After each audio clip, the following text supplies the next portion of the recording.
Во ова издание на серијалот интервјуа имаме неколку прашања за вас. Дојдов на Филолошкиот факултет на катедрата за македонска книжевност и култура.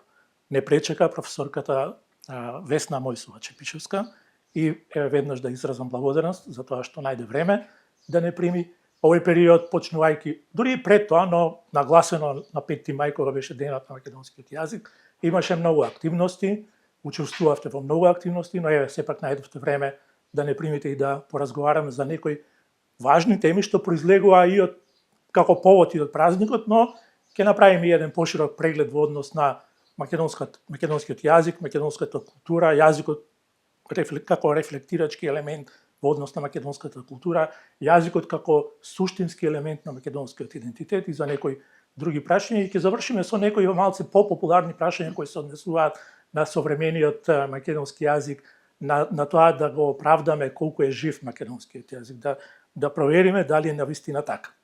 Но на почетокот како што најави да почнеме, ајде така ќе кажам, со сериозните прашања. Деновиве учествувавте, односно бевте промотор на книгата на доктор Златко Крамарич, хрватски книжевник, историчар, познавач на македонската литература, култура, на македонската историја, исто така, но и на регионот. И книгата се вика Културата и траумата. И сега, ако ми дозволите, јас да интерпретирам од насловот, да извлечам еден заклучок, ќе кажам, а вие ќе ми кажете дали сте во право, ќе кажам дека траумата преку јас уште не сме ја прочитал, но она што го читав од вашиот говор на промоцијата и она што можам да го препознам од тој говор, е дека може да се прифати траумата како двигател за тоа да оправдаме некои процеси во културата, во оформувањето на идентитетот, во релациите на македонскиот идентитет со другите идентитети на Балканот. Дали сум во право? Во право сте, бидејќи авторот Златко Крамарич, вие кажавте дека навистина е голем познавач на регионот, но на културата на регионот, на општествените прилики, на книжевноста, на јазиците и секако многу значаен е бидејќи е дипломат по вокација. Тој беше амбасадор и во нашата земја, во Македонија, беше амбасадор во Косово, беше конзул во Бања Лука, сега е моментално амбасадор во Албанија, така што не може да посакавме подобар човек кој што ќе се реши да пишува за овие горливи прашања. И оно што кажувате, таа релација траума и култура, зошто е многу битна? Бидејќи тој тргнува, да речеме, од тој за нас многу трауматичен 19 век. И еве веќе сме 21, како да не сме излегли од некои прашања кои што беа трауматични во тој 19 век и се уште како после век и пол, 2 века, ние уште ги преработуваме, се обидуваме да најдеме излез. И смета дека во тој 19 век, како најтрауматична точка, може би е тој зборник. Зошто? Бидејќи зборникот на браќата Милодиновци. Така, зборникот на браќата Милодиновци, но тој е објавен како български народни песни. Ние мораме да бидеме коректни кон насловот. Тој нас ни прави травма. Тој ни остава нас петна. Тој нас ни прави болка. Затоа што, и тој самиот кажува, тоа е несреќно одбрано име во тоа време кој што го прави Јосип Јурај Штросмаер, но тој тоа го прави не со намера да не навреди нас како македонци или да ми даде величина некако на бугарите.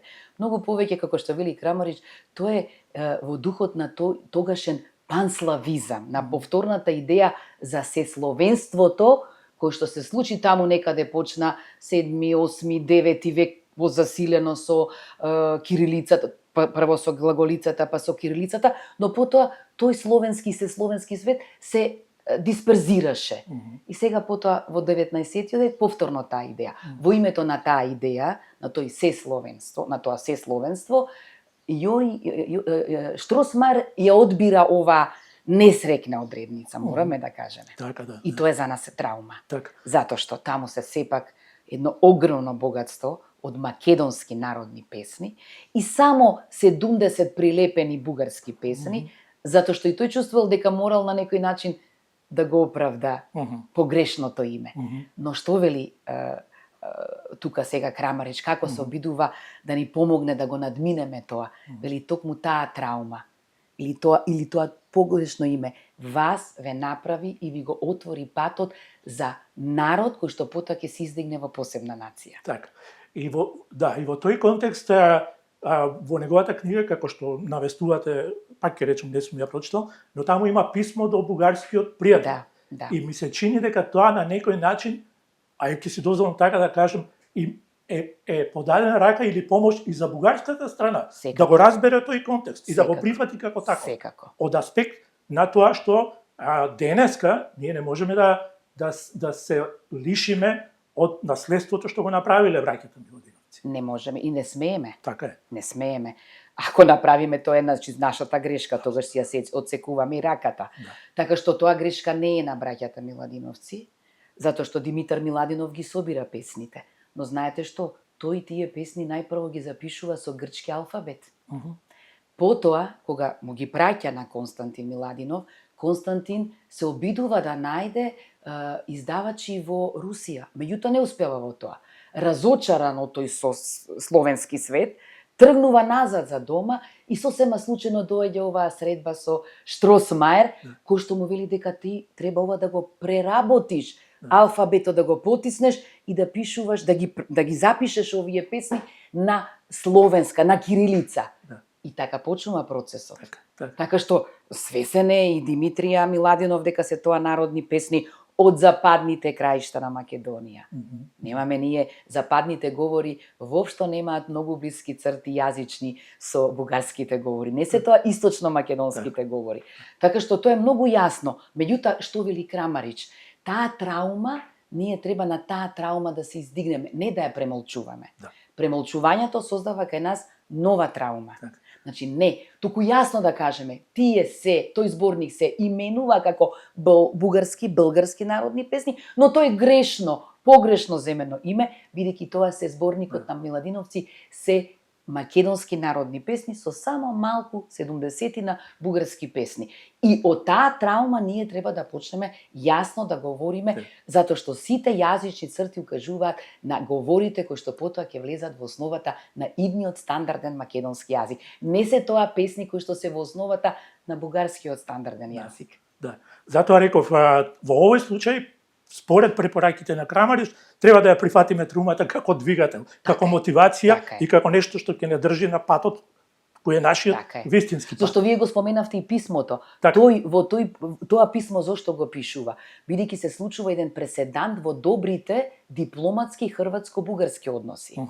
И во таа ситуација кога тој од својата држава, од матичната држава е избран да биде амбасадор во Бугарија, тогаш таа страна, другата страна, бугарската страна, препознава во него македонштина, односно препознава македонски национализам, кој што би можеле да ги загрозат релациите помеѓу Хрватска и Бугарија. И прв пат се случува тој да биде одбиен, односно да не биде прифатен за амбасадор на Република Бугарија. А тој вели дека јас напротив постојано зборувам и за грешките што се направиле во 19-тиот век, но треба да најдеме начини како да ги надминеме тие грешки и сите ние да се издигнеме над тие грешки, бидејќи 21-тиот век има нови теории на читање, и поетолошки, и политички, и културолошки, кои што ние треба да ги прифатиме, да ги препознаеме и да ни помогнат тие теории да се издигнеме на таа траума и таа траума да покажеме како ние сериозно се движиме и како нација, и потоа и како држава, и како писмо, и како азбука, и како култура, и така натаму. Така. Па Крамарич е апсолутно со сето негова големина и влијание и значење што го има за македонскиот јазик, за македонската култура е само еден од многобројните што застана на нашата страна и во кој препознаваме наши амбасадори, иако тој не беше прифатен за амбасадор во Бугарија. И сега ќе продолжам во таа насока и во насока на тоа што го прифативме поимот траума како концепт на двигател, на мотивација, и ќе кажам дека од тој аспект можеме да го прифатиме и оспорувањето на македонскиот јазик историја и од страна на Бугарија што стана актуелно последниве 2-3 години, Да. 4 можеби, откако Бугарија најде причина да го блокира заради тоа, меѓу другото и пристапувањето на нашата земја во Европската унија. Така е. Дали Да, вие го спомнавте писмото. Писмото е упатено до тој бугарски Да. пријател. така, Зашто Крамарич се обидува, нели секогаш постојат тие посредници, еве да биде посредник така. помеѓу овие две нации, овие две држави, овие две култури, да си подадат конечно рака. Но не е пријателството ако вие некому на другиот му кажувате сакај ме. Да, Не. така, Сакањето се случува, тоа е емоција. така. Значи не може со декрет некого да сакате или со декрет да мразите или да го оспорувате и покрај тоа што постојано не оспоруваат, нели? Зашто Крамарич зборува и за другите видови национализми, за другите национализми во регионот. Не е само тој тргнува, ова му е почетната точка, но зборува исто така и за национализмите по однос на Србија, на Грција, по однос на Албанија, по однос на Хрватска и Србија. Србија, Црна Гора, многу е комплексно прашањето на Балканот секогаш по однос на тоа. И сега во тој контекст, Да. кога споревме дека пак ќе повторам траумата како двигател Да. и мотиватор, можеме да ги гледаме се совпадна и големите јубилеи во однос на македонскиот јазик, во однос на македонскиот идентитет од последните години, се совпаднаа со негирањето од страна на Бугарија. И тоа ни даде дополнителна мотивација и движечка сила да овој пат со силни аргументи, имајќи ги предвид тие големи јубилеи, да го покажеме местото на македонскиот јазик и идентитет во контекст на Балканот, во контекст на Точно, светот. и јас сум благодарна на тие јубилеи. Нели ќе речеме можеби понекогаш претеруваме со некакви прослави и тоа понекогаш може да отиде да не премине во некаква нели како само флоскули така, но тие јубилеи навистина нас ни ги покажа и точките кон кои се придвиживме од таа травматична 19 вековна позиција, така? Зашто што веќе во 19-тиот век некои други во регионот формираат држави, а ние останавме се уште како дел од Отоманската империја. Но овие јубилеи, како што се на пример 100 години Конески, 100 години Шопов, 80 години кодификација, ова јубилеот врзан со Бели Мугри, зашто сепак тоа е голем јубилеј. Тоа е голема точка. Исто така, за некои други можеби токму таа книга е траума. Да. Ме разбирате? За нас е битната точка во тој идентитет. Значи тие големи јубилеи и сега 80 години кодификација. Меѓутоа пак ќе кажеме, тоа е 80 години кодификација, односно стандарден македонски јазик, но македонскиот јазик не е вештачки јазик создаден. Тој не е јазик како есперантото, нели, во кој што некои се согласиле, се собрале, па направиле некои правила на игра.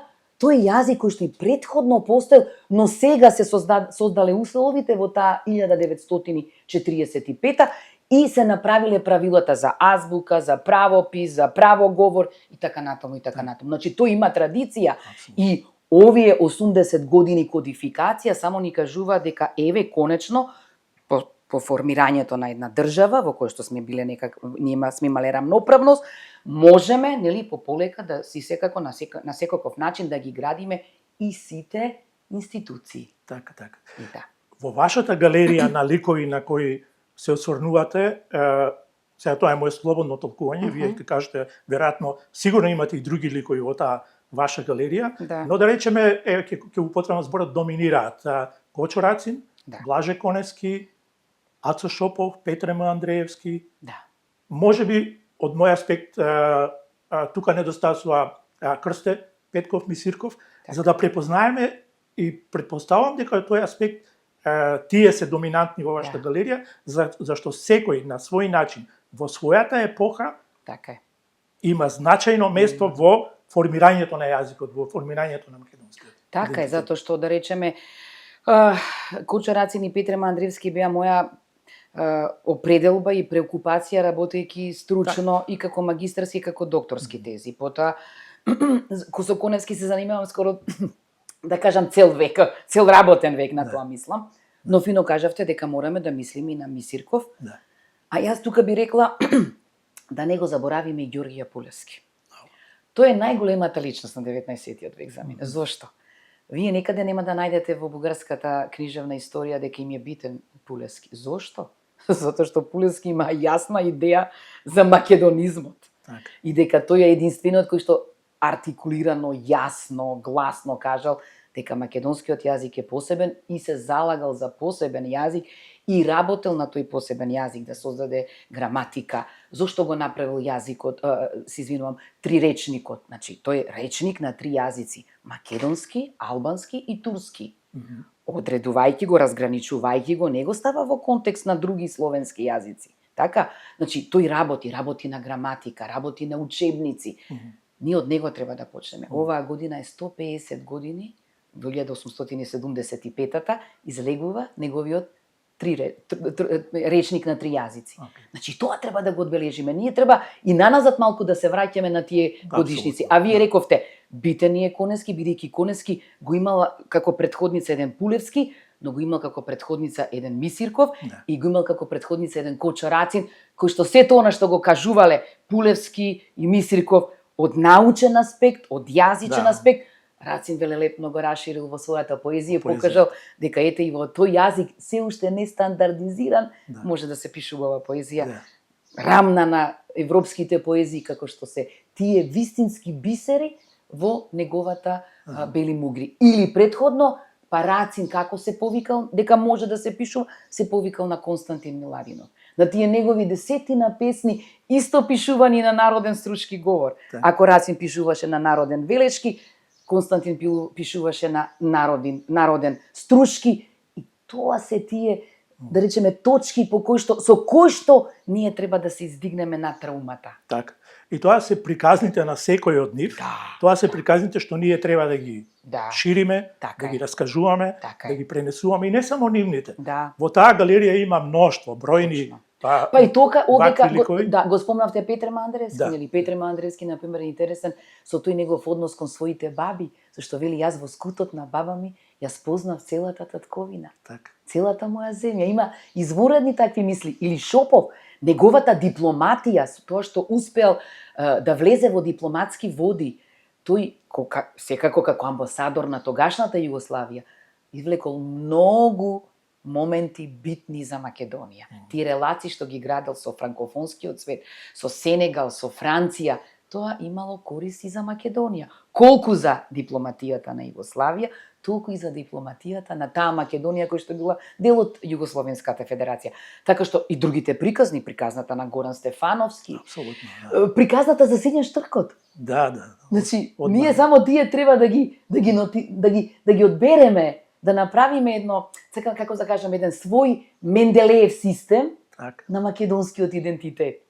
И тие нашите, да речеме, метали, неметали, сите тие елементи кои што ние треба да се ги знаеме, да се ги познаваме и секогаш нели тоа е најсилното оружје наше.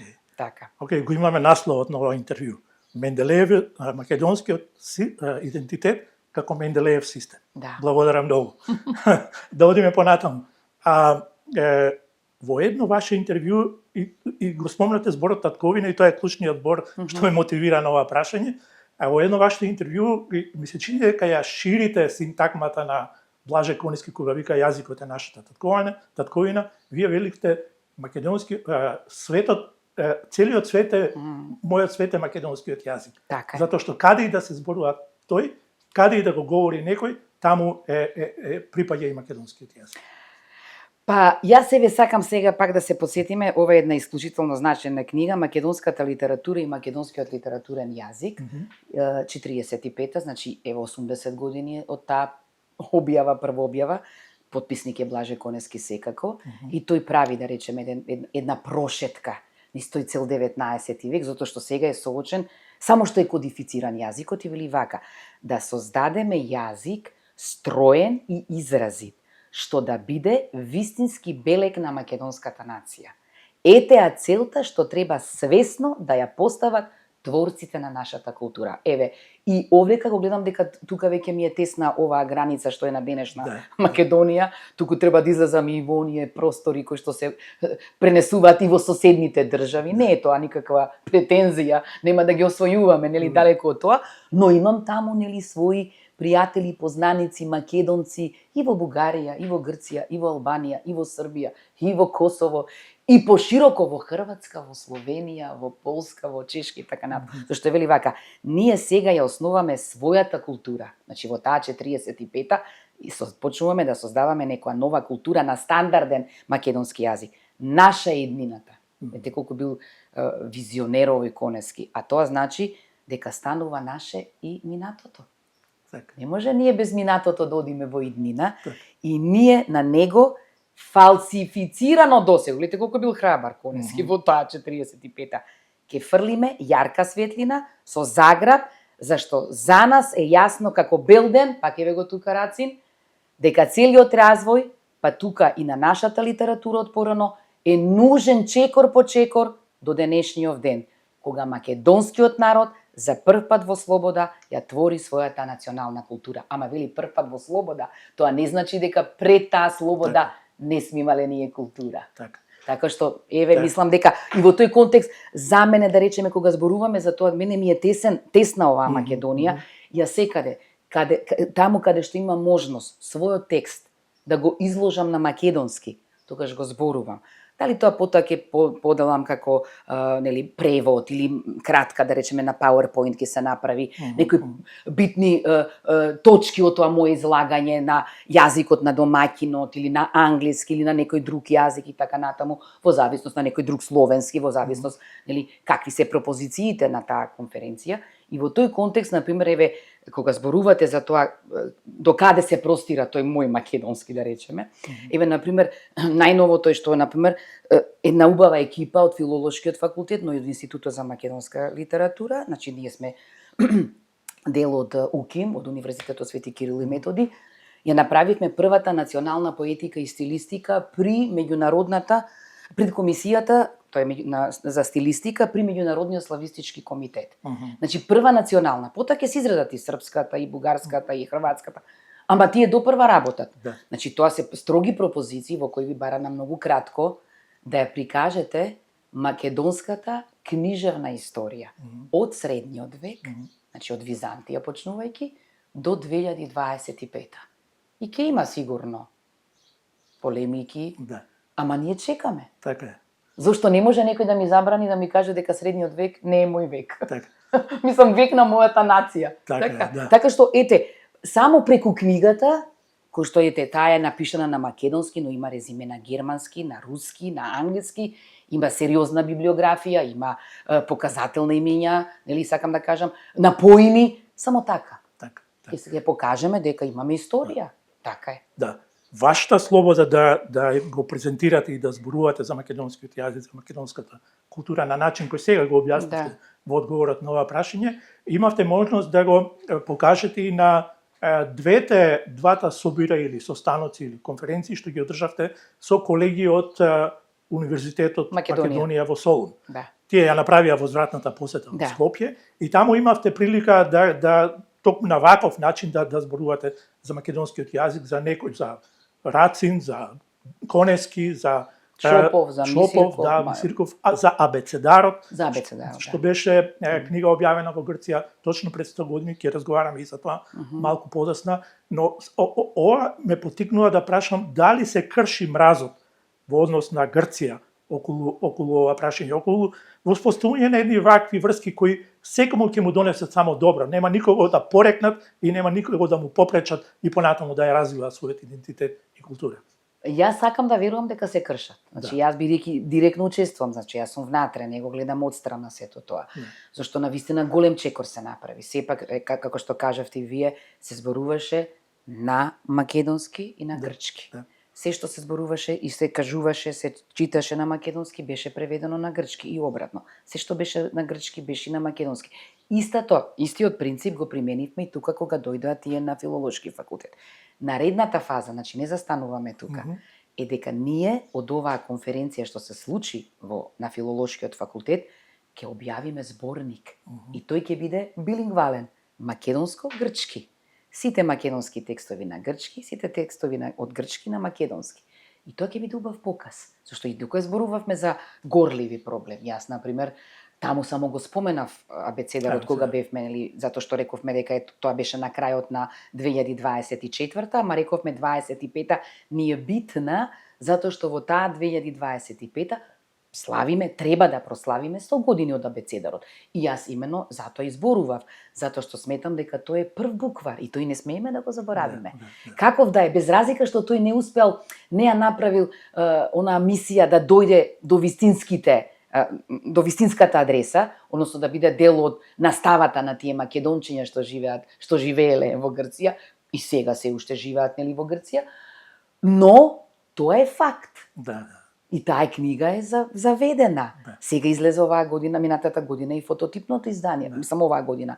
Матица Македонска ја објави. Да. И тоа е факт. И ние можеме да зборуваме јазично како е изграден тој, нели, тој абецедар. Јас на пример зборував од аспект на книга за деца, на прв буквар. Така. И покрај тоа што тој пишува на латинично писмо, но и во тоа гледам една добра закачка. Зошто? Затоа што ние ако сме пишувале на некоја кирилица, ќе сме требале да употребиме некоја веќе усвоена кирилица. Аха. Значи, Океј. или бугарската, или српската, или руската. Да. Побезболно е Да. да покажете дека на тој начин сте различни Да. преку хрватската латиница. Така. Но сите особености или специфики, зашто сепак се работи тука за народен говор, тој е лерински говор, Да. дел од поширок од битолските, леринско-битолските говори, значи сите особености, сите тие закачки успеале да ги покажат преку дифтонзи, преку некои ознаки, преку некои символи, да покажат дека тој јазик е сосема различен и поинаков и доволно далечен и од бугарскиот и од српскиот. Можеме ли да бидеме оптимисти и да кажеме дека или да помогнеме траумата на Грција во однос на абецедарот да стане двигател и да биде нешто што ќе ги поврзе двата народа, ќе даде еден нов чекор, еден нов импулс да Така е. се зближиме, а не да не раздели. Па точно затоа што во принцип Грција се смета, нели, како лука на демократија и земја членка на Европската унија. Во едно од законите на Европската унија дека секој има право да учи на својот јазик и да се изразува. Тоа не значи дека со тоа што тие таму ќе учат македонски, дали ќе биде тоа факултативно или изборно, што ќе можат слободно да се кажат, да си пеат, дека ја подриваат државата. Сите тие, впрочем, таква истата е ситуација и со македонците во Бугарија. Сите тие се лојални граѓани и на Бугарија и на Грција. Но нивното право е и да пеат, да зборуваат, да пишуваат и на мајчиниот јазик. Да. На јазикот од нивните претходници, од дедовци, прадедовци и така натаму и така натаму. Тоа е легитимно право, тоа е член закон е во Европската унија. Зошто некој би ги прекршувал? Зошто Грција ги прекршува? Зошто Бугарија ги прекршува? Не е далеко нешто и со Албанија. И таму малку некако ние мислам дека албанците имаат премногу права. Сосема како што треба за една претендентка за Европска унија земја, бидејќи сме ние тоа, така, ама другите кои што се, еве, Албанија е понапред од нас, поднапред, нели, во тоа чекорење кон Европската унија. Меѓутоа не мислам дека секогаш македонците ги добиваат вистинските права, како што албанците ги имаат правата во оваа наша земја. Така? Така. Иако таму го обновија лекторатот по македонски јазик, има некои ситуации кои кажуваат дека предвижувања, па и овој абецедари европски вредности. Да, размислувања, да. Ама еве и ова би требало да биде една европска вредност, абецедарот да не сближи, како што рековме, бидејќи овој наш разговор тргна, тој зборник да не сближи, но не да ни кажува зборникот дека сме ние бугари. Напротив. Да.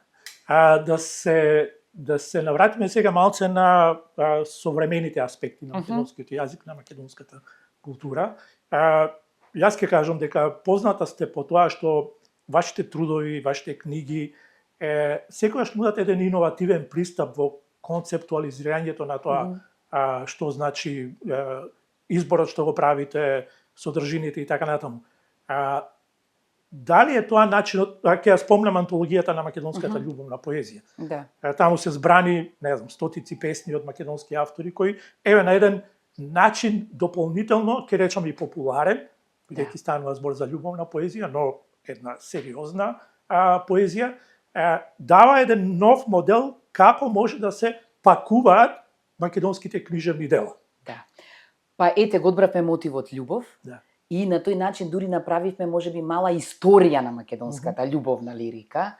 Рековме дека и тогаш кажавме не почнува се од 45-та. Рековме да се вратиме на Бисера, на Гулапче, нели, на Константин Миладинов, така, да се вратиме на тие песни, изворедни љубовни стихови, да се вратиме на Кочо Раци, на неговите дописни картички до Раца. Значи имаме ние, повторно сакам да кажам, такви точки кога јазикот не бил се уште стандардизиран, а се работи за убава, висока естетика, за изворедна книжевност и така натаму, така што и во тој контекст треба да најдеме начин како да дојдеме до пошироката публика, Так. да го популаризираме тоа. Да. И мислам дека секој подобро да однесе нели една убава антологија на љубовна лирика по секој повод, и по празник, и по роден ден, и за роден ден и така натаму, отколку нели да купуваме некакви материјални работи кои што нели ќе се изедат, ќе се испијат и ќе заврши сето тоа. Да. Така што јас сакам да гледам малку како што велеше и Конецки кон иднината. Да. Значи да ги спојам, ама морам да ја познавам, да го познавам добро минатото. Да. Зашто познавајќи го добро минатото, јас знам што од тоа минато можам да пласирам во иднината и на тој начин да ја придвижувам иднината. Во тој контекст секогаш сакам да ги следам и младите автори и тоа што се постигнува на македонската сцена од типот на нови раскажувачки имиња, нови поети, нови поетики, колку се тие свртени кон традицијата, колку се свртени кон Европа, каде се, така што мислам дека треба на тој начин постојано ние да правиме некој мост и се обидувам и дури и текстовите научни што се да им дадам секогаш и во некоја друга верзија, популарна визура, за да може и некој кој што не е толку стручен да прочита и да запамети нешто, да понесе од тој текст, да биде како еден вид на не да држам јас час, ама да стекне некој ново знаење, нешто што можеби дотогаш не го знаел за својата историја, за својата литература, за својата култура и да му биде прикладно, да сака да го прочита. Ако биде премногу стручно, можеби ќе остане во тесни или кругови академски или меѓу елитите, ама што правиме пота со останатите? Да. Сакам да завршиме со едно прашање кое на некој начин повторно се однесува на идентитетските аспекти на македонскиот јазик, на корените на македонскиот јазик, на тоа дека тој, ќе го употребам и вие кажавте, тој не е вештачки создаден како што е создадено есперантото, и токму затоа тој е жив јазик и тој има свој развој, има своја динамика во развојот и постојано се усовршува следејќи ги новите трендови, технолошки, политички, било какви, економски и така натаму, влијанијата на другите средини, јазици и така натаму. И во таа насока тој себе си се одржува чувајќи ја својата суштина. Па така еве околу 5 мај имаше прилично активни теми и прашања поврзани со македонскиот јазик и некако испливаа на површина прашањето за новото зборообразување, за новите зборови во македонскиот јазик, кои сепак произлегуваат од неговата суштина, од неговата иманентност. Не се тие вештачки создадени. Ќе спомнам само еден збор, барбарче. Беше некако исплива на површината и го понудија како замена за четување. Зборот чет, кога се употребува со овие новите технолошки комуникации на социјалните мрежи, ајде ќе се најдеме на чет. Овој пат велат македонците кои го застапуваат овој став, велат ајде си направиме едно брборче вечер на мобилните телефони. Супер, мене ми се допаѓа многу. Мора да кажам дека мора да ги следиме младите. Ние колку да сакаме да ги следиме, ние не можеме да бидеме во нивната глава. Сепак они се пред нас во однос на технологијата и секако денешните млади многу повеќе се на социјалните мрежи, многу повеќе зборуваат англиски, други светски јазици од нашите генерации, од генерациите на нашите родители. Тоа е факт, ние мораме да си го признаеме тоа. Ама очигледно дека има и кај нив многу инвентивност. Затоа што јазикот е ова што го прочитав на Конески, да ја прочитате, ќе видите дека тој јазик од 45-та не е истиот од јазикот во 2025-та. И не ни може да биде. Значи, јазикот во меѓувреме еволуирал, се развил, се разгранил, влегле многу нови зборови, некои стари се вратиле. Знаете како понекогаш на децата им се интересни, јас ќе кажам нешто, ќе откачам дома. Што ти значи ова? Да. И јас се кажам, вика, интересно, ова не сум го некој турцизам или Да. аркаизам. И ова е во брборче, нели, дека си брбориме, зашто во принцип имам израз ајде доста брбориш, нели, кога некој дури празно зборува, брборење, нели, дури и детето кога прозборува бр, нели? Таму, да. Брборко, така, дрдорко, значи имаме ономатопејски дури малку. Да. И зошто ако тој, нели, произлегува од нивната како нивна идеја, зошто па да не размислиме дека можеби на вистина ја дава и смислата на тоа четување. А зошто да биде четување? Значи еден англицизам или интернационализам на кој што сме му дале македонска наставка. Не, наставка од македонскиот јазик. Па тоа е полошо отколку ова, нели? Да. Зашто ова е барем иновативно, интересно и јас секогаш ги поддржувам. Не значи дека сите ќе останат во оптек. Така е, Не, времето ќе покаже. Ама времето многу брзо се менува и таа, да речеме, информатичка технологија, знаеме во кој правец оди и тие изрази во кој правец одат, не можеме дури дневно да ги следиме, нели? Така, и конечно зборовите во наводници им легнуваат во говорот на останатите корисници, само ако навистина предизвикуваат, ако не се вештачки наметнети, ако не се под присила, ако не се под диктат. Во овој случај, се пушти еден збор кој си го бара своето место во просторот, јазичен, лингвистички и така натаму, и можеби ќе си го најде. Па јас се сеќавам исто така дека кога имаме ни една, како си ми, студентска конференција, и се собра така една екипа на студенти, размислуваа како да се заменат овие емотиконите. И, например, лайк, нели? Они велат зошто да биде лайк, нека биде бендис. А тоа е стар израз. Од бендисува турцизаме, нели? Те бендисав, ти фрли. Значи, ќе си ставам бендис беден, и мене ми се допадна. Јас сега ретко го секој спелам, ајде еден бендис да си ставиме на ова дека ете убаво и така натаму. Зашто велам дека ете и тоа. Значи ова е на пример оди во напред, значи кон иднината, ама и ова е иднина со некој збор кој што можеби сме го забораиле. Се бендисаа двајцата. Се допадна, си се открија, така? Ама бендис е навистина лайк. Зошто па да биде лайк? Ви благодарам многу за разговорот, навистина беше. Ви благодарам и вам, ете за интересот, јас уживав во овој вака динамичен и интерактивен разговор.